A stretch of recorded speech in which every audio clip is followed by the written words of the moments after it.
சீமைக்கருவேலை வேலிக்காத்தான், வேலிக்கருவேலம் என்றெல்லாம் அழைக்கப்படுகிற ப்ரொபோசஸ் ஜூலிஃப்ளோரா என்று ஆங்கிலத்தில் அழைக்கப்படுகிற இந்த விஷச்செடி சில நாடுகளில் பிசாசு செடி என்று அழைக்கப்படுகிறது. தயவு பண்ணி பேசாமல் இருக்கீங்களா? நான் மைக் இல்லாமல் இங்கே பேசிக்கிட்டு இருக்கேன், பிரஸ்கிட்ட. நீங்கள் பேசிக்கிட்டு இருந்தால் நான் பிரஸில் பேச முடியாது. மைக்கு தேவையில்லை. இப்போ பிரஸில் பேசுறதோட நான் இறங்கி வேலைக்கு போயிருக்கேன். இது 1960 தவறான தகவலின் பேரில் இதை கொண்டு வந்து தென்னாப்பிரிக்காவில் இருந்தும் இன்னும் 1-2 நாடுகளில் இருந்தும் விதைகளை கொண்டு வந்து விமானத்தின் மூலம் விதைத்தார்கள். அதன் மூலம் இது பரவ ஆரம்பித்து காட்டுத்தீ எப்படி காற்றடித்தால் பரவுமோ அதுபோல தமிழ்நாடு பூராவும் வியாபித்து விட்டது. இதனுடைய பேரழிவு இதனால் என்ன ஏற்படும் என்று சொன்னால், இந்த செடிகள் 50 அடியிலிருந்து 100 அடி வரை மண்ணுக்குள்ளே வேறு பாயும். இந்த வேலிக்கருவேல மரங்கள் பிராணவாயுவை முழுமையாக காற்று மண்டலத்தில் இருக்கின்ற பிராணவாயுவை உள் இழுத்து தெரித்துக் கொண்டு கார்பன் டை ஆக்சைடு கரியமில வாயுவை வெளியிடும். இந்த மரங்களில் எந்த பறவையும் கூடு கட்டாது, முட்டையிட முடியாது, முட்டையிடாது, குஞ்சு பொரிக்காது. இந்த மரங்களின் நிழலில் இருக்கக்கூடிய ஆடு மாடுகளுக்கு சிறை பிடிக்காது. இது மற்ற இந்த மண்ணில் இருக்கக்கூடிய நீர் சத்தை, நிலத்தடி நீரை முழுமையாக உறிஞ்சிக் கொள்வதால் நிலத்தடி நீர் அடியோடு பாதிக்கப்பட்டு விடுகிறது. தொடக்கத்தில் இது விறகுக்கு பயன்படும் என்று வெட்டி விட்டார்கள். கேஸ் வந்த பிறகு, எரிவாயு சிலிண்டர் வந்த பிறகு இந்த சீமக்கருவிலை வெட்டி விறகா விற்கிறதெல்லாம் இப்போ நின்று போச்சு. ஒரு காலத்தில் இது விவசாயத்துக்கு வருமானத்துக்கு பயன்படுது கூட ஒரு செய்தி சொல்லப்பட்டது. இது கேரளாவில் ஒரு சீமக்கருவிலை பார்க்க முடியாது. காரணம் என்னன்னா, அப்படி ஒரு செடி முளைக்குதுன்னா அதை வேரோட பிடுங்கி போட்டுரும். வெட்டிட்டு போனா பழையபடி தழைச்சிடும். கேரள மக்கள் சுற்றுச்சூழல்ல எவ்வளவு கவனமா இருக்காங்க பாருங்க. அங்க ஓடுற நதிகள், காட்டார்கள், அந்த நீர்வளம் இந்தியாவில் எங்கேயும் கிடையாது. ஆனா அவ்வளவு நீர்வளம் இருக்கக்கூடிய இடத்துல ஒரு சீமக்கருவேல செடியை பார்க்க முடியாது. இங்க என்ன ஆயிடுச்சுன்னா ஊரே அடைச்சிருச்சு. இப்ப பாருங்க, இது அகற்றுறது அவ்வளவு லேசான விஷயம் அல்ல. ஒரு தனி மனிதனாலோ ஒரு 500 விவசாயிகள் மட்டுமோ சேர்ந்தோ இதை நீக்கிட முடியாது. அதனாலதான் ஹைகோர்ட் ஜட்ஜ் செல்வம் பெஞ்சில் ஜஸ்டிஸ் செல்வம் ஒரு ஆர்டர் போட்டார். அரசாங்கம் நேரடியாக இதில் ஈடுபட வேண்டும். எல்லா கலெக்டர்களும், ஆர்டிஓக்களும், தாசில்தார்களும் இதில் முனைப்பு காட்டி அவர்களை அகற்றுவதற்கு முழுமையாக ஈடுபட வேண்டும். அதோடு அவர் விடல ஜட்ஜு. எல்லா நீதிபதிகளும், magistrates, additional judge, sessions judge, எல்லா ஜட்ஜிகளும் ஒதுக்கி இந்த சீமக்கருவிலை அகற்றுவதை போய் நீங்கள் மேற்பார்வையிட வேண்டும். வழக்கறிஞர்கள் நேரடியாக ஈடுபட வேண்டும். வழக்கு தொடுத்திருக்கிற வைகோ விவசாயிகளையும் அவர் கட்சிக்காரர்களையும் திரட்டிக் கொண்டு அவரே இந்த வேலையில் ஈடுபட வேண்டும் என்று நீதிமன்றத்திலேயே சொன்னார்.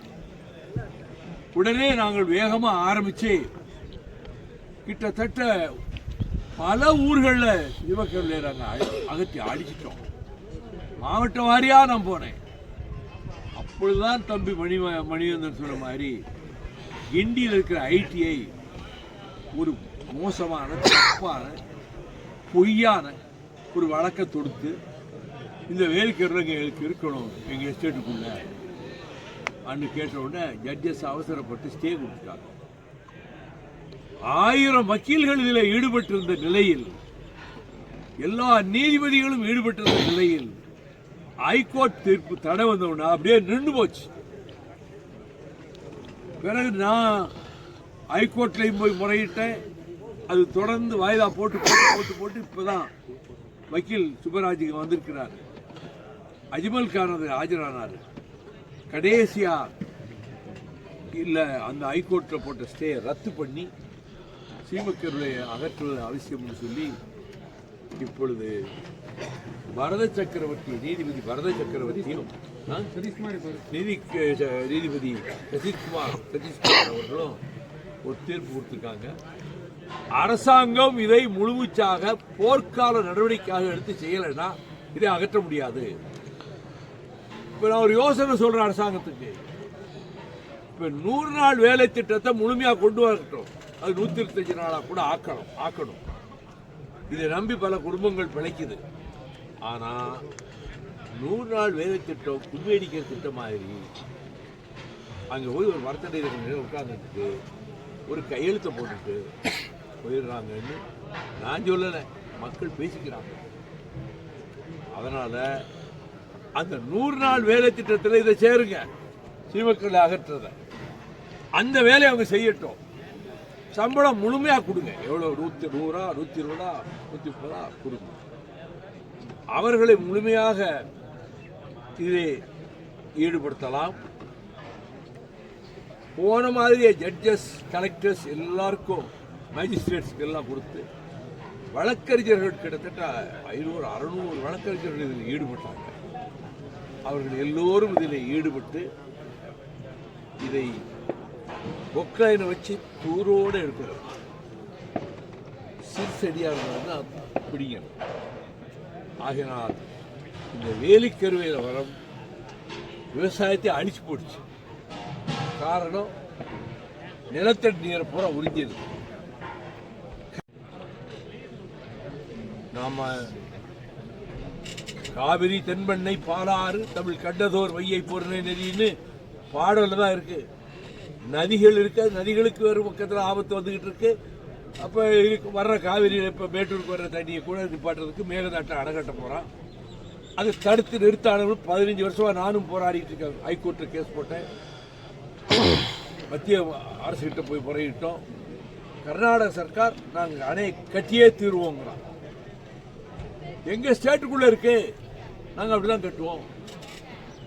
நான் மன்மோகன் சிங் கிட்ட சொன்னேன், அவங்க ஸ்டேட்டுக்குள்ள இருக்கு அதனால கட்டுவோம்னா, எங்க ஸ்டேட்டுக்குள்ள இருக்கக்கூடிய மத்திய சர்க்கார் நிறுவனங்களை எல்லாம் எங்களுக்கு சொந்தம்னு வருங்காலத்தில் எனக்கு பின்னாடி வர்ற இளைஞர்கள் அறிவிக்க மாட்டானா? அந்தந்த ஸ்டேட் அவங்களுக்கு எங்க ஸ்டேட்ல இருக்கக்கூடிய எல்லா துப்பாக்கி தொழிற்சாலை, டாங்கி தொழிற்சாலை, விஜயநாராயண கப்பல் படைத்தளம், நெய்வேலி நிலக்க நிறுவனம் எல்லாம் எங்க ஸ்டேட்டுக்குள்ள இருக்கு.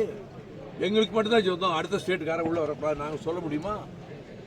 ஆனால் மேகதாட்டில் அணையை கட்டுவேன்னு இதுவரைக்கும் 950 கோடி ரூபா ஒதுக்கி இருக்கிறாங்க. கட்டுறதுக்கான பொருள்களை எல்லாம் சேகரிச்சுட்டாங்க. 2014 மத்திய மந்திரிகள் எல்லாம் சேர்ந்து ஒரு ரகசிய சதி கூட்டம் போட்டு நாங்கள் வெளிப்படையாக அனுமதி கொடுக்க மாட்டோம், நீங்க அணையை கட்டுறதுக்கான வேலையை பாருங்கன்னு சொல்லிட்டாங்க.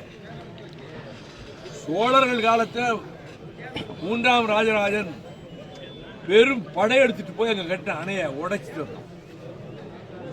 திருச்சியிலே அரசியாக இருந்த ராணி மீனாட்சி படை அனுப்பி அவங்க கட்டின அணையை உடைச்சிட்டு வந்தோம்.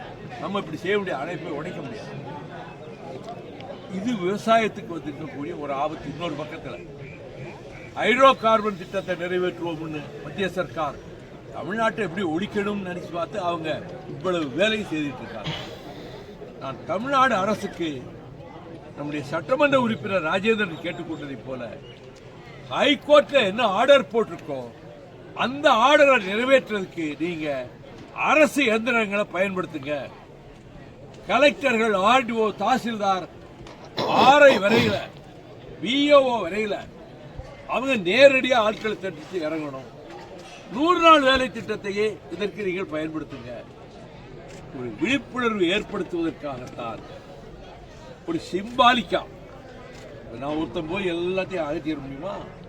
ஆனால் என்னோட நிறைய விவசாயிகள் வராங்க. விவசாய சங்க தலைவர், தமிழ் விவசாயிகள் சங்க தலைவர் நாராயணசாமி நாயுடு இங்கே வந்திருக்கிறாரு. நிறைய விவசாயிகள் வந்திருக்காங்க. என் கட்சி தோழர்களும் வந்திருக்காங்க. வேட்டமலையில் குணசேகரன் இந்த பொறுப்பெல்லாம் எடுத்துக்கிட்டு நான் எங்கள் ஊரில் ஆரம்பிக்கிறேன்னு சொல்லி இது வரைக்கும் நான் போன தடவை ஊராக போய் வேலிக்கிறது அகற்றணும். யாரும் பந்தல் போடலை, இப்படி ஏற்பாடெல்லாம் எந்த ஊர்லையும் செய்யலை. அது மேட்டமலை இதுலேயும் மேட்டில் தான் நிற்கும். அது காரணம் ஆள் வளர்ந்து ஆள் பாருங்க. குணசேகரன் ஆள் வளர்த்தி, அறிவும் வளர்த்தி, முன் யோசனை வளர்த்தி, எல்லாம் பின்னாடி என்ன செய்யணுமோ அது முன்னுக்கூடி யோசிச்சு செய்கிறவர். அவருக்கு அந்த ஊர்க்காரங்களுக்கும் நான் நன்றி தெரிவிச்சுக்கிறேன். இது அரசியல் ஒன்றும் கிடையாது. எல்லா இந்தியும் கூட சொல்ல போனால் கொடி கூட கட்டக்கூடாது. என்னுடைய அணுகுமுறை. இன்னைக்கு கொடி கட்டிங்க, கொடி கூட கட்டக்கூடாது. கட்சியை அதுக்கு விளம்பரப்படுத்தணும். எல்லா கட்சிக்காரங்களும் வரட்டும். அப்படி இந்த சீமக்கருவேலம் என்கின்ற இந்த ப்ரொபோசிஸ் ஜூலிஃப்ளோரா எனப்படும் வேலிக்கருவேலத்தை அடியோடு அகற்றினால் ஒழிய தமிழ்நாட்டில் நீர்நிலைகளில் தண்ணி இருக்காது, குளங்களில் தண்ணி இருக்காது, கிணறுகளில் தண்ணி இருக்காது. இது சுற்றுச்சூழலை முற்றிலும் முற்றாக நாசமாக்கிறோம். அதான் சொன்ன ஆடு மாடுகளே அங்கே நிழல் போய் நிற்காது, பறவைகள் போய் கூடு கட்டாது. இந்த செடியை, இந்த வேலிக்கருவேலத்தை அகற்றுவதற்கு எல்லோரும் எல்லா இடங்களிலும் முன்வர வேண்டும் என்பதற்கு அதை கொஞ்சம் உந்து சக்தியாக நான் நம்மால் என்றதை செய்வோம். நம்ம முடிஞ்ச மற்றவங்களுடைய யோசனை சொல்றதை விட நம்ம முடிஞ்சதை செய்வோம். கொஞ்சம் மோடமாக இருக்கும். நீ நல்ல மழை வரும்னு காலையில் ரேடியோவில் சொன்னாங்க. நல்ல வேலை மழை வரும் போல மோடமாக இருக்கும்னா நல்லா அகற்றுறதுக்கு நல்ல சௌகரியமாக இருக்கும். எங்கள் ராசி விவசாயிகளுக்கு எப்படின்னா, அது அந்த கடுமையான நெருப்பு வெயிலில் அவன் உழவு மாட்டை கொண்டு போய் அங்கே உழுகிறதுக்கு போனாலும் சரி, வேலைக்கு போனாலும் சரி, அந்த வெயிலெல்லாம் கருத்து இந்த வெயிலே வாடி வதங்கணுங்கிறது விவசாயி தலையெழுத்து. அதனால் நாங்களும் இப்போ வெயிலில் தான், இந்த பந்தலுக்குள்ளேருந்து வெட்ட முடியாது, வெயிலில் போய் தான் வெட்டணும். அந்த வெயிலை பற்றி கவலைப்பட வேண்டியது நம்ம கிராமத்து ஆளுகள், பழக்கப்பட்டவங்க. ஆனால் பத்திரிகையாளர்களும் தொலைக்காட்சி நண்பர்களும் இது பொது நலனுக்காக, தமிழ்நாட்டு மக்கள் வாழ்வு பாதுகாப்பதற்காக, விவசாயத்தை குறிப்பாக பாதுகாப்பதற்காக, சுகாதாரத்தை பாதுகாப்பதற்காக இந்த வேலிக்கருவேலம், சீமக்கருவேலம் அகற்றப்படும். இதில் ஒரு குழப்பம் வந்துடக்கூடாது. கருவேல மரத்தை எல்லாம் வெட்டணும்னு சொல்லி யாரோ ஒருத்தர் சொன்னாங்க. கருவேல மரம் சொத்தியாத நாட்டுக்கு 2000 வருஷத்துக்கு முன்னாடி இருக்கு கருவேல மரம். அதை அறுத்து வீடுகளில் தூணா போடுவாங்க, நில வைக்கிறதுக்கு போடுவாங்க, எல்லாத்துக்கும் பயன்படுத்தும், மேடி செய்யறதுக்கு பயன்படுத்துவாங்க. அது கருவேலம். அது பழமையான கருவேல மரம். ஆளும் வேலும் பல்லுக்குருதின்னு சொன்னாங்களே,